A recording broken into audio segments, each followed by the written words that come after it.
భారతరత్న, ప్రపంచ మేధావి, భారత రాజ్యాంగ నిర్మాత, బోధిసత్వ డాక్టర్ బాబాసాహెబ్ అంబేద్కర్ గారి 68వ వర్ధంతి నివాళులు తెలియజేస్తూ ఈరోజు ఉమ్మడి పశ్చిమ గోదావరి జిల్లా బాంసెఫ్ కార్యవర్గ సమావేశం ఇంత దిగ్విజయంగా జరగడానికి కృషి చేసిన డైరెక్ట్ అండ్ ఇండైరెక్ట్ సభ్యులందరికీ కూడా అభినందనలు తెలియజేస్తూ డాక్టర్ బాబాసాహెబ్ అంబేద్కర్ గారు మనకి ఒక నిర్దేశాన్ని ఇచ్చి వెళ్ళారు. అది దాన్ని ప్రభుత్వ భారత్గా తయారు చేయాలని. భారతదేశంలో 2 భావజాలాలకి పోరాటం జరుగుతూ ఉంటుంది. ఒకటి బహుజన భావజాలం, రెండోది మనువాద భావజాలం.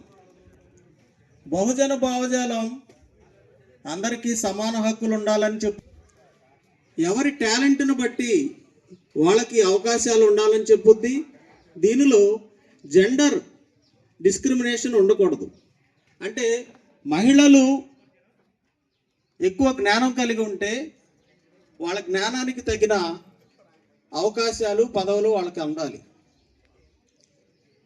మనువాదం ఏం చెప్తుందంటే నువ్వు పుట్టిన కులాన్ని బట్టే నీకు ఏ పనైనా నిర్ణయించాలి, మహిళలకు ఎటువంటి హక్కులు లేవు అని చెబుతుంది. ఈ 2 భావజాలాల మధ్య సంఘర్షణే భారతదేశ చరిత్ర. ఈ భారతదేశ చరిత్రను, ప్రపంచ చరిత్రను డాక్టర్ బాబాసాహెబ్ గారు క్షుణ్ణంగా పరిశీలించి భారతదేశం అభివృద్ధి చెందకపోవడానికి ప్రధాన కారణం, భారతదేశంలో నువ్వు ఏ సంఘ సంస్కరణ చేయాలని చెప్పినా, ఎటువంటి సంస్కరణ తీసుకురావాలని చూసినా దారికి అడ్డంగా నిలబడే పెనుభూతం కులం. ఆ కులాన్ని, ఆ పెనుభూతాన్ని నువ్వు చంపి పారవేస్తేనే కానీ ఈ భారతదేశంలో నువ్వు ఎటువంటి సంస్కరణ అయినా తీసుకురాలేవని ఆయన చెప్పారు. డాక్టర్ బాబాసాహెబ్ అంబేద్కర్ గారు ఆయనకి 3 గురువులుగా ప్రకటించారు. ఆయన వాళ్ళ దగ్గర శిష్యరికం చేయలేదు, కానీ వాళ్ళని ఆయన గురువులుగా ప్రకటించారు. వాళ్ళలో ఒకరు గౌతమ బుద్ధుడు, రెండవ వ్యక్తి కబీర్, మూడవ వ్యక్తి మహాత్మా పూలే. ఆయన ఎందుకు ఈ 3 ఆయన గురువులుగా ఎందుకు ప్రకటించుకున్నారు అంటే, ఆయన కంటే ముందు ఈ భారతదేశంలో ఉన్న అసమానతల పైన పోరాడింది ఎవరని ఆయన వెనక్కి తిరిగి చూసుకుంటే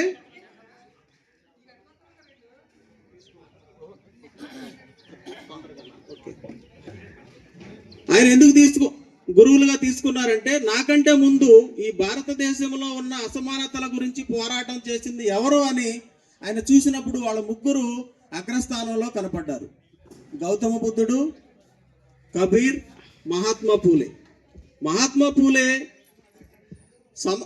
అందరికీ విద్య అందినప్పుడే సమాజం అభివృద్ధి చెందుతుందని, మూఢనమ్మకాలు, విశ్వాసాలు ఇవన్నీ పాటించడం కాకుండా సరైన సమాజం నిర్మాణం అవుతుందని మహాత్మా పూలే చెప్పారు. గౌతమ బుద్ధుడు సమాజంలో ఉన్న అసమానతలను, డిస్క్రిమినేషన్ను తొలగించుకుంటూ వాళ్ళ జ్ఞానాన్ని బట్టి వాళ్ళకి ఉన్నత స్థానం లభిస్తుంది, మానవ జీవితం పరినిర్వాణం ద్వారానే ముక్తి లభిస్తుందని తెలియజేశారు. దానికి ఒకానొక సమయంలో బ్రాహ్మణులు మాత్రమే ఉత్తమమైన వర్గంగా ఉన్నారని ఒక బ్రాహ్మణుడు బుద్ధుడితో సంవాదం చేసేటప్పుడు, బ్రాహ్మణులు ఇతరులలాగే పాపాలు చేస్తున్నారు, నేరాలు చేస్తున్నారు, దానికోసం ప్రాయశ్చిత్తాలు చేస్తున్నారు, అలాగే మన కళ్ళ ముందే బ్రాహ్మణ స్త్రీలు పిల్లల్ని కంటున్నారు, వాళ్ళకు పాలిస్తున్నారు, వాళ్ళు కూడా సాధారణ స్త్రీల్లాగే జీవిస్తున్నారు. మరి వాళ్ళల్లో వీళ్ళల్లో ఏంటి వ్యత్యాసం అని ప్రశ్నించాడు. అదేవిధంగా వాళ్ళు ఒక బ్రాహ్మణుడు, ఒక క్షత్రియుడు, ఒక బ్రాహ్మణుడి కన్య, ఒక క్షత్రియుడు కలిసినప్పుడు వాళ్ళకి మనుషులే పుడుతున్నారు, కానీ అతీతమైన శక్తులతో ఎవరూ పుట్టట్లేదు.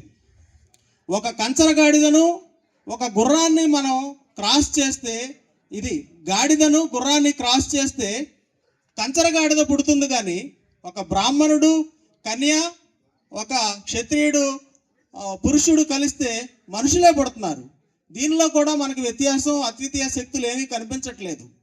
మరి దీనిలో ఎలా బ్రాహ్మణుడు ఎక్కువ అని నువ్వు చెప్తున్నావని ఆయన సంవాదం చేసినప్పుడు, ఆ బ్రాహ్మణుడు, మీరు చెప్పే వాదం కరెక్టే, బ్రాహ్మణులు అందరూ సమానమే, ఇది మోసం దోపిడీ కోసం వచ్చిందే కానీ ఇది ప్రజల్ని అభివృద్ధి చెందే విధంగా ఈ చాతుర్వర్ణం లేదని అతను ఒప్పుకొని వెళ్తాడు.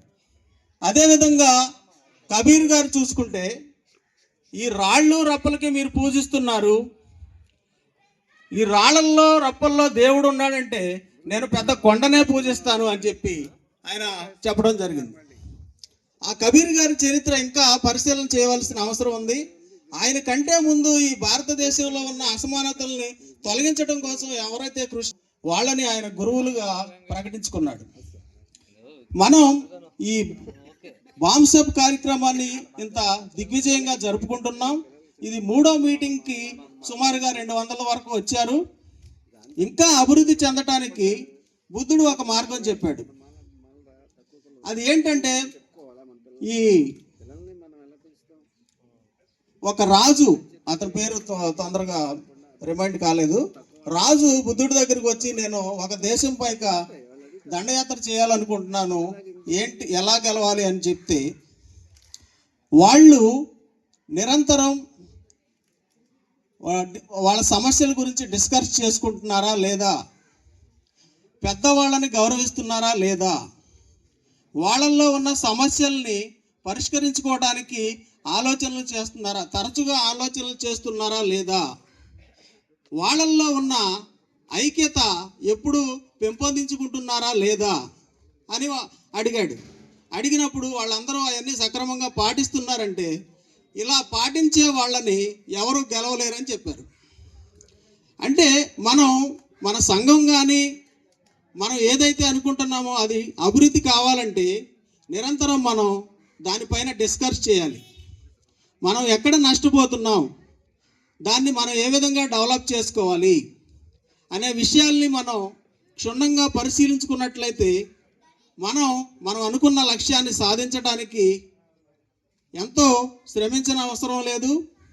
అదేవిధంగా డాక్టర్ బాబాసాహెబ్ అంబేద్కర్ గారు చెప్పిన బోధించు, పోరాడు, సమీకరించు అనే ఈ 3 విషయాల్ని మనం గుర్తుంచుకొని, ఎడ్యుకేట్, యాజిటేట్, ఆర్గనైజ్ అంటే, ఇందాక ఎడ్యుకేట్ అంటే ఒక ఆయన వేరే ఆలోచనలోకి వెళ్ళారు. ఎడ్యుకేట్ అంటే ఓన్లీ చదువు మాత్రమే కాదు, ఈ భావజాలాన్ని చెప్పాల్సిన అవసరం ఉంది. చదువుకున్న వాళ్ళందరూ జ్ఞానవంతులు కాదు, మేధావులు కాదు. ఈ జ్ఞానాన్ని ఎవరైతే అభివృద్ధి చేసుకున్నారో వాళ్ళే జ్ఞానవంతులు, మేధావులుగా మనం పరిగణించుకోవాలి తప్ప, విద్య నేర్చుకున్న వాళ్ళందరూ జ్ఞానవంతులని చెప్పడానికి ఎటువంటి శాస్త్రీయ ఆధారాలు లేవు. ఈ విద్యల్లో కూడా మనం ఏం చేస్తున్నామో, మన శత్రువు ఎవరో, మనం ఎవరిని గౌరవించాలి, ఎవరిని గౌరవించకూడదు అనే విషయాలు తెలియకుండా సమాజం ఎంతో వెనకబడి ఉంది. మనల్ని ఈ దారిద్ర్యం నుండి బయటపడేసింది ఎవరు, మనల్ని దారిద్రులుగా తయారు చేసింది ఎవరు అనేది మనం శత్రువుని పరిచయం చేయగలిగినట్లయితే మిత్రుడితో కలిసి రావడానికి సమాజం ఎప్పుడు తెలియజేసుకుంటూ, ఈ అవకాశం ఇచ్చిన అందరికి కూడా ధన్యవాదాలు తెలియజేసుకుంటాను. Jai Bhim. Thank you sir. Manakonda